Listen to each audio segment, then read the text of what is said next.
సుగాలి ప్రీతి తల్లి పోరాటం ఫలించింది.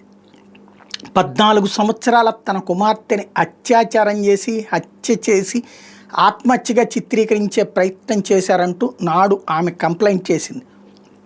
అయితే ఆనాడు కేసు కట్టినటువంటి పోలీసులు తెలివిగా అందులో ఈమె ఎవరి పేర్లైతే చెప్పిందో వాళ్ళని అరెస్ట్ చేసి ఆ పైన వాళ్ళ డిఎన్ఏతో ఆమె శరీరంలో ఆమెకి సంబంధించినటువంటి మర్మ అవయవాలలో ఏదైతే అత్యాచారం ఆనవాళ్ళు ఉన్నాయి, అందులో వీర్యం ఉంది, దాని అందులో చెక్ చేస్తే ఈమె ఎవరినైతే నిందితులుగా చూపించిందో వాళ్ళ డిఎన్ఏతో మ్యాచ్ కాలేదు కాబట్టి అత్యాచారం కేసే క్లోజ్ చేసి పడేశారు. చేసేసి ఆత్మహత్య ప్రేరేపణ అన్నటువంటి కేసు కిందకి దాన్ని కన్వర్ట్ చేశారు. దాంతో వెంటనే బెయిల్ వచ్చేసింది.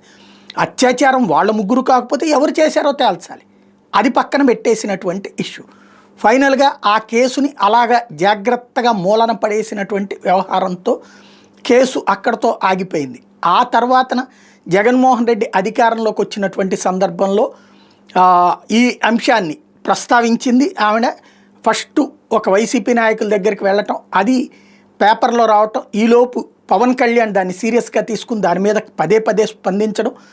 ఆ టైంలో జగన్ ప్రభుత్వం దాని మీద సిబిఐ దర్యాప్తుకి ఆదేశిస్తూ జీవో జారీ చేసింది. అయితే సిబిఐ విచారణకు స్వీకరించలేదు. అది అంతర్రాష్ట్ర అంశం కాదు కాబట్టి, లోకల్ కేసే కాబట్టి మేము ఇన్వాల్వ్ కామని చెప్పేసింది సిబిఐ. ఇక అది అక్కడతో ఆగిపోయింది. దాంతో ఇదంతా జగన్ వైఫల్యం అంటూ వాస్తవంగా అత్యాచారం జరిగింది కానీ ఆ తర్వాతన కేసు ఛార్జ్షీట్ ఫైల్ చేయడం కానీ అంతా తెలుగుదేశం టైంలోనే జరిగిపోయింది, వాళ్ళకి బెయిల్ రావటం కూడా.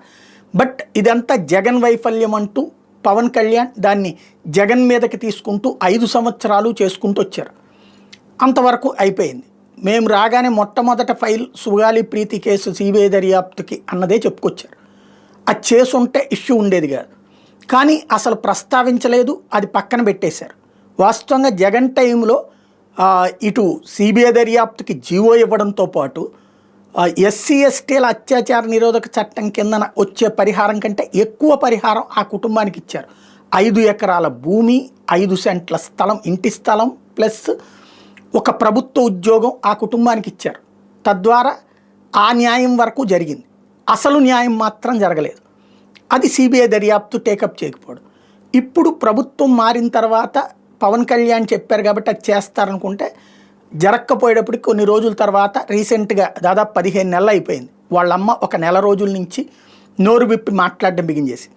దాంతో అంతకుముందేమో వైసీపీ వాళ్ళు ఆమెని జనసేన పెంపుడు మనిషి అని చెప్పేవాళ్ళు, ఇప్పుడు వైసీపీ పెంపుడు మనిషి అంటూ జనసేన వాళ్ళు మాట్లాడడం బిగించేశారు. అందులో భాగంగా ఆమెని తీవ్రంగా దుర్భాషలాడటం, అసలు ఆ న్యాయం జరిగిందంటే మా వల్లనే అంటూ దాన్ని అక్కడితో సరిపుచ్చే ప్రయత్నం చేస్తే ప్రజల్లో తీవ్ర ఆగ్రహం వ్యక్తమైంది. ఎందుకంటే ఆ న్యాయం జగనే చేసేసాడు, వీళ్ళు చేసిన న్యాయం ఏంటి, సిబిఐ విచారణ చేయిస్తానని చేయకపోవడం. అది క్రమంగా ముదురుతూ దాంతోపాటు కొంతమంది జనసేన నాయకులు బెదిరించడం కూడా, ఓపెన్ లైవ్ల్లోనే నీ సంగతి తెలుస్తాం లాంటి హెచ్చరికలు జారీ చేయడం, అది పబ్లిక్లో ఒక నెగిటివ్ వెళ్ళింది. అది గ్రహించినట్టున్నారు, చంద్రబాబు గారు గ్రహించినట్టున్నారు, పవన్ కళ్యాణ్ గారు గ్రహించినట్టున్నారు. తక్షణం ఇప్పుడు సిబిఐ దర్యాప్తుకి ఆదేశిస్తూ నిర్ణయం తీసుకుంటున్నట్టుగా ఈనాడు జ్యోతి రాసిని. కాబట్టి ఆ జీవో రేపో మాపో బయటకు వచ్చేటటువంటి అవకాశం ఉంది. చాలా మంచి నిర్ణయం, సరైన నిర్ణయం.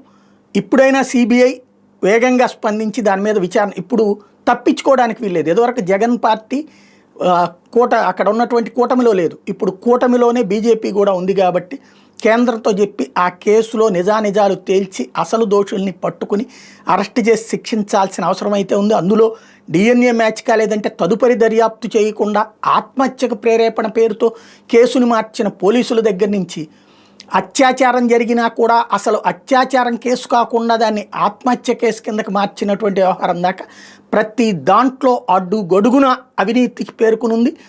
ఒక న్యాయాన్ని సజీవ సమాధి చేసినటువంటి ఇష్యూ ఉంది. ఇప్పుడు ఆ అసలు న్యాయం దక్కాల్సి ఉంది.